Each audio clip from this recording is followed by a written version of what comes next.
क्या आपको भी लगता है कि आपकी प्रार्थना भगवान सुन नहीं रहा है? भगवान तो क्या, आपके आसपास के इंसान भी आपको नहीं सुन रहे हैं। तो आपको एक पुस्तक पढ़नी चाहिए परम पूज्य गुरुदेव की लिखी हुई प्रार्थना जीवंत कैसे बने। इस पुस्तक को जब आप पढ़ेंगे तब आप जानेंगे कि हम कहाँ गलती कर रहे हैं, क्यों हमारी प्रार्थना भगवान तक नहीं पहुंच रही है। इसमें परम पूज्य गुरुदेव ने बहुत सारे उदाहरण दिए हैं, जिसमें उन्होंने बताया है कि जैसे हुमायूं की मृत्यु हो रही थी, तो बाबर बहुत परेशान था। तो बाबर एक हिंदू पंडित के पास गया, उसने उसको बोला कि तुम इस तरह से प्रार्थना करो तो हुमायूं तुम्हारा बच सकता है। अब बाबर ने वो विधि अपनाई और हुमायूं बच गया। ऐसे कई उदाहरण परम पूज्य गुरुदेव ने दिया है। ऐसे कई उदाहरण मिलते हैं जहां पर मरता हुआ व्यक्ति सामूहिक प्रार्थना से जीवंत हो गया।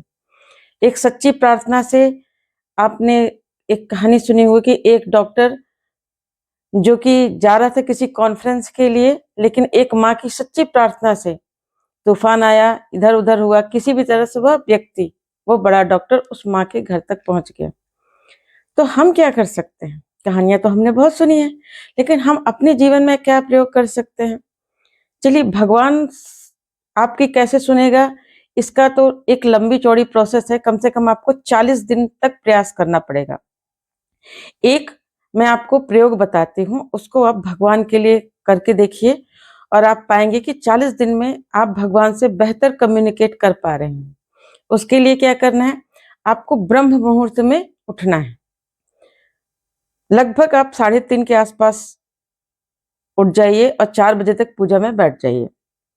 4 से 6 नित्य गायत्री मंत्र जप और एक माला महामृत्युंजय मंत्र। महामृत्युंजय मंत्र इसलिए मैं साथ में बोल रही हूँ क्योंकि क्या होता है कि गायत्री शक्ति है। जब शक्ति बहुत ज्यादा बढ़ती है तो उसको कंट्रोल करने के लिए एक शिव की शक्ति की आवश्यकता पड़ती है, दिमाग को शांत करने के लिए, क्योंकि कभी कभी हमारा शरीर उतना उपयुक्त नहीं होता कि वो ऊर्जा को झेल सके। तो एक तरह से आप मान के चलिए कि एक विद्युत बह रही है, विद्युत तो चाहिए चाहिए, लेकिन एक ऊपर से आप तार लगा लेते हैं, राइट? तो आप सुरक्षित रहते हैं। तो उसी तरह आप मान के चलिए, जो भी आप गायत्री मंत्र जप कर रहे हैं उसका दशांश आप महामृत्युंजय मंत्र जप कर लीजिए। 40 दिन तक लगातार करिए। आप देखेंगे कि आप जो अभी स्थूल जगत की प्रॉब्लम भी आप समझ नहीं पा रहे थे, 41वें दिन से आपके अंदर इंट्यूशन आनी शुरू हो जाएगी। आप अपने जीवन में होने वाली या अपने प्रियजनों के आसपास में होने वाली किसी भी घटना का पूर्वाभास करना शुरू कर देंगे। आपको बहुत सारी चीजों का पूर्वाभास आना शुरू हो जाएगा। इवन अगर आप कॉर्पोरेट में जॉब कर रहे हैं, व्यवसाय कर रहे हैं, कस्टमर हैंडलिंग कर रहे हैं, वहां भी आपको इंट्यूशन आना शुरू हो जाएगा। इसका मैं लाइव एग्जांपल हूँ। आपको पता है, मैं आध्यात्मिक ऊर्जा का जितना फायदा मैं संसार के कामों में भी उठाती हूँ, अध्यात्म में तो उठता ही उठता है।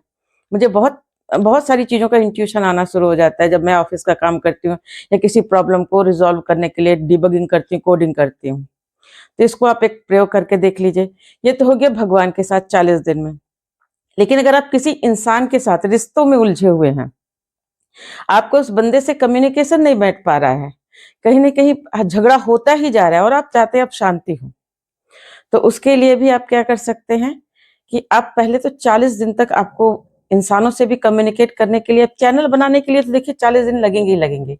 हम जो कुछ खाते पीते हैं वो भी बोन मैरो तक पहुंचने में 40 दिन लग ही जाता है, सूक्ष्म होते होते, प्रोसेस से होते होते। तो आप ये सोचिए कि आपकी जो ऊर्जा चैनलाइज होने में तो 40 दिन लगेंगे ही लगेंगे। 21 दिन से 40 दिन तक लगते हैं, जैसी आपकी आध्यात्मिक स्थिति है।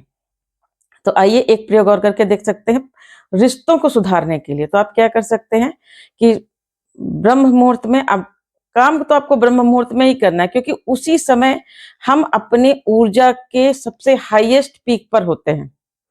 तो उस समय को आप यूज करिए, क्योंकि आप देखेंगे अगर आप कोई भी जीव वनस्पति वाले से पूछेंगे कि आपके पौधों की भी ग्रोथ जो होती है ना, वो सुबह के समय ही बढ़ती है। आप कोई पौधा अपने घर में ले लीजिए, नाप लीजिए, और आप देखेंगे कि अगर उसमें जो भी ग्रोथ दिख रही है ना, वो सुबह नाप लीजिए और फिर शाम को नाप लीजिए।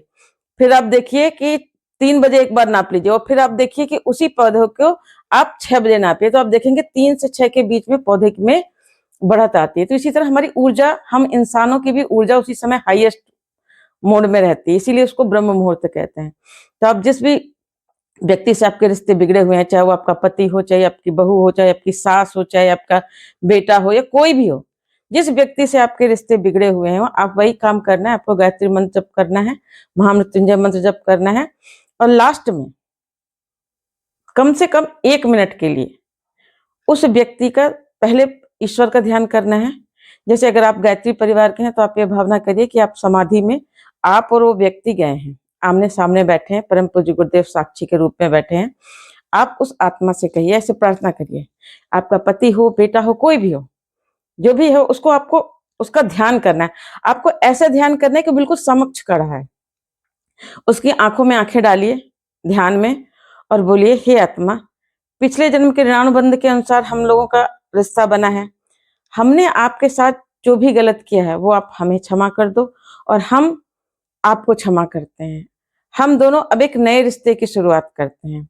हमारे जीवन में आने के लिए धन्यवाद, हमारा साथ देने के लिए धन्यवाद। हे ईश्वर धन्यवाद। सिर्फ धन्यवाद बोलिए, कोई कटु शब्द मत बोलिए, कुछ भी मत बोलिए। ये मान के चलिए कि आपके साथ जो भी अच्छा या बुरा हो रहा है उसके लिए केवल आप ही जिम्मेदार हैं।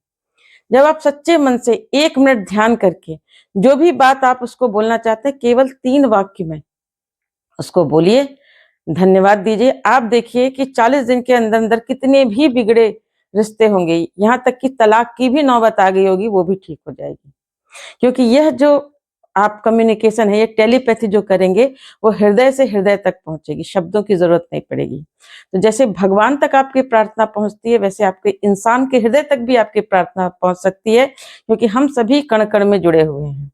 तो ये ब्रह्म मुहूर्त का प्रयोग करके देखिए। ये पुस्तक प्रार्थना जीवंत कैसे बने अवश्य पढ़िए, अपने जीवन की समस्याओं को सुलझाइए। ईश्वर आध्यात्मिक उन्नति भी प्राप्त करिए ईश्वर से जुड़कर और इंसानों के हृदयों से जुड़कर घर गृहस्थी में और परिवार की समस्याओं को भी सुलझाइए।